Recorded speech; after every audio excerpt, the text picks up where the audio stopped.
गांधी जी के हजारों कामों के ऊपर सवाल उठ सकते हैं, डिबेट हो सकती है, ये ठीक किया गांधी जी ने, ये गलत किया। लेकिन ये कोई नहीं कह रहा कि वो भारत के राष्ट्रपिता नहीं है। ये राष्ट्रपिता कब बने, कब रेजोल्यूशन पास हुआ कि वो हमारे पिताजी हैं, ये हमें बताया नहीं गया। भाई हमें पता तो चल जाता कि हमारे पिताजी ये हैं। वो कब कौन सा रेजोल्यूशन पास हुआ और देश में कहां पे ये इतना बड़ा माहौल बना कि देश के सारे लोग उनको राष्ट्रपिता बनाना चाहते हैं। अपने देश को भरोसा दिलाया और पूरी ताकत से कहा कि पाकिस्तान अगर बना तो मेरी लाश पे बनेगा। मैं एक उसकी सिमिलरिटी नहीं खींचना चाहता,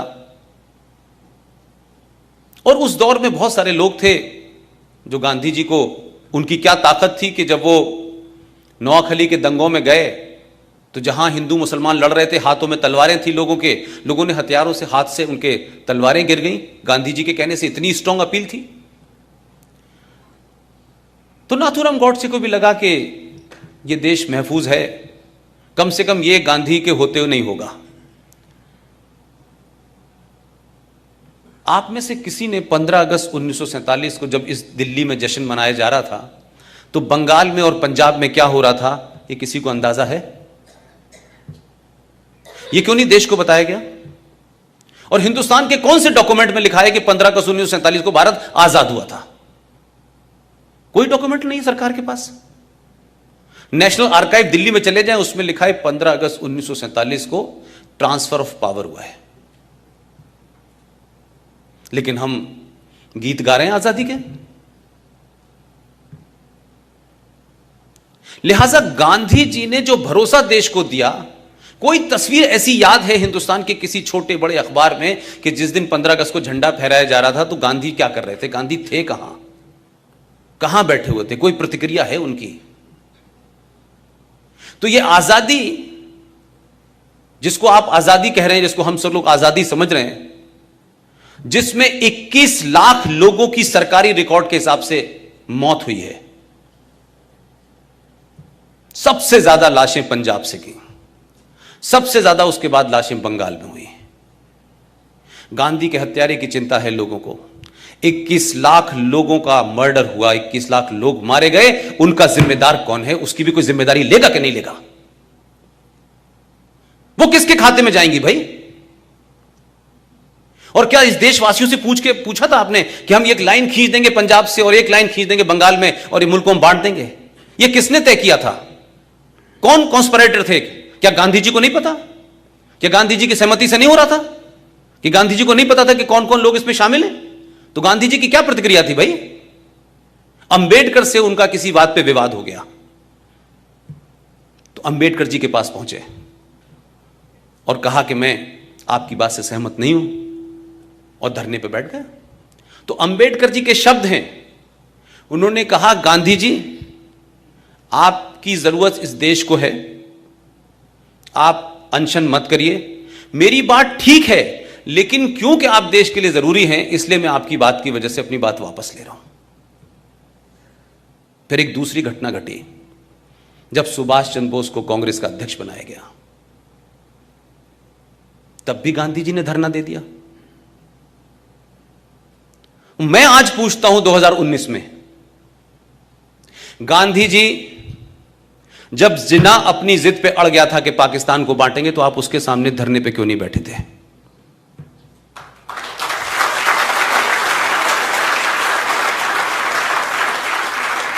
आप धरना देते, कुछ भी करते, ये देश नहीं बंटने देते ना। मैंने कोई एपिसोड नहीं देखा गांधी जी ने जिन्ना से बात की हो कि देश मत बांटो। तो जो आपने रवैया अंबेडकर के साथ किया, सुभाष के साथ किया, वो जिन्ना के सामने क्यों नहीं किया आपने? आप ऐसे अमरण अनशन पे क्यों नहीं बैठे कि नेहरू के ऊपर भी दबाव बन जाता?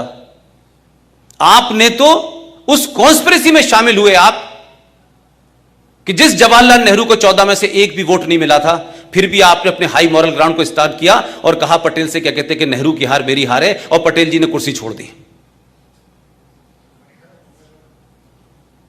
तो पहली ईवीएम हैकिंग तो आपने तब कर ली थी और ओपनली किया आपने।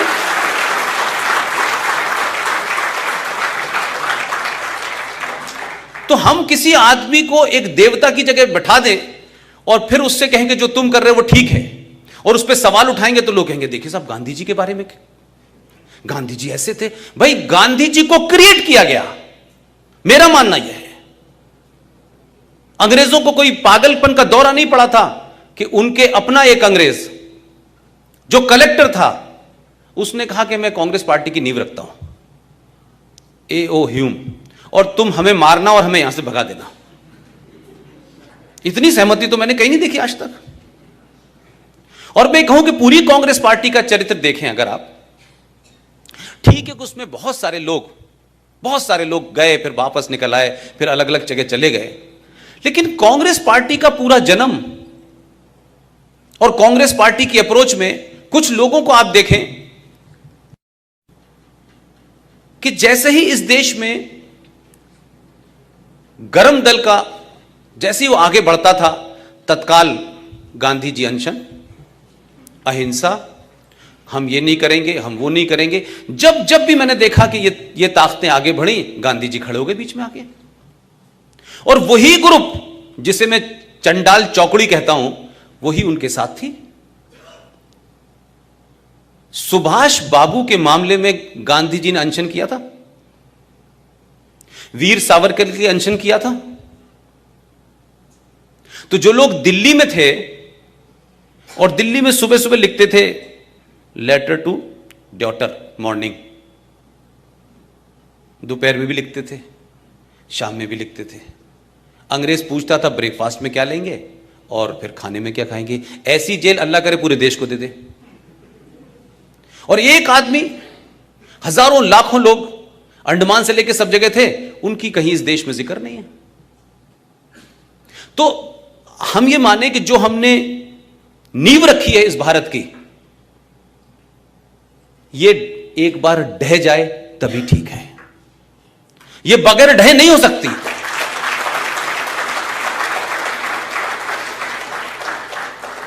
हमने ये देश इसलिए आजाद नहीं कराया था कि नेहरू जी प्रधानमंत्री बन जाएं 16 साल, और उनकी ताजपोशी जब मुमकिन होती है, जब इस देश के एक आदमी को, आज के रिकॉर्ड में अगर कहूं तो 1945 में उस आदमी को अंग्रेजों से मिलकर नहीं हटाया गया। क्या सुभाष चंद्र बोस 1945 में गायब हुए, उसमें नेहरू जी के अलावा दूसरी फोर्सेस नहीं थी? और ये बात मैं इसलिए कहता हूं कि अब से 6 महीने पहले जो हम लोगों की पिछले 4 साल से लड़ाई चल रही थी, वो पूरे तौर पे समाप्त हो गई। आप सबको पता होगा कि 6 महीने पहले हम लोगों ने सुभाष चंद्र बोस के सिलसिले से जो सिलसिला चल रहा था कि उनके सारे डॉक्यूमेंट को डीक्लासिफाई किया जाए, वो क्लासिफाई भी हुए। लेकिन बड़ी लड़ाई ये थी कि भारत का प्रधानमंत्री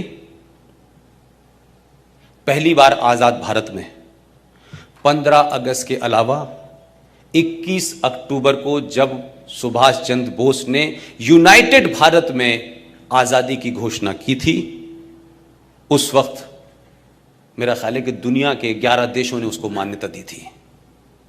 ये डर कांग्रेस के लोगों को लगा कि हम तो ट्रांसफर ऑफ पावर में बैठे हैं कि हमारा नंबर आने वाला है, ये बीच में कहां से आ जाएगा।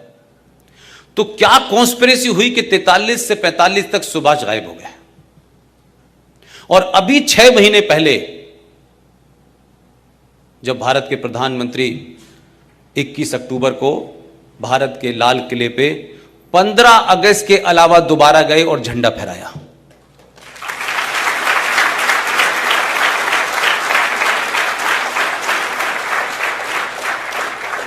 नरेटिव को बदलने में समय लगेगा। अगर यह भारत आज बन रहा होता तो आपकी लड़ाई बहुत मुश्किल नहीं होती। समस्या यह है कि हमारे घर में हमारे ही बच्चे, हमारे ही जनरेशन के लोग पिछले 70 साल से जो उनको इंजेक्ट किया गया है इतिहास के नाम पे, उनके अंदर से उसको हटा करके उसको गलत साबित करके जो सही बात है वहां तक पहुंचने में एक लंबा समय लगेगा। इसलिए ये लड़ाई ज्यादा लंबी है। इसलिए गांधी जी का नाम लेते ही कुछ लोग चिल्लाने लगते हैं। इसलिए जैसे ही वीर सावरकर का नाम आता है, वो गद्दार था, आपने खुद ही नैरेटिव गढ़ दिया है कि वीर सावरकर ने गद्दारी की और चिट्ठी लिखी, लेकिन वही लोग देश के ये नहीं बताते कि 1980 में मैडम इंदिरा गांधी ने जो सावरकर के परिवार को चिट्ठी लिखी है, वो एक किताब है, उसमें पब्लिश हुई है। उसमें उन्होंने कहा है कि सावरकर भारत की धरती का वो सपूत है जिसने भारत की आजादी में बहुत बड़ा रोल प्ले किया है। उसके वारिस कह रहे हैं, उसके परिवार के लोग कह रहे हैं, और उसकी पार्टी ये कह रही है कि सावरकर ने तो माफी मांगी थी। अब एक नैरेटिव बन गया है तो उस नैरेटिव को हटाने में समय लग रहा है।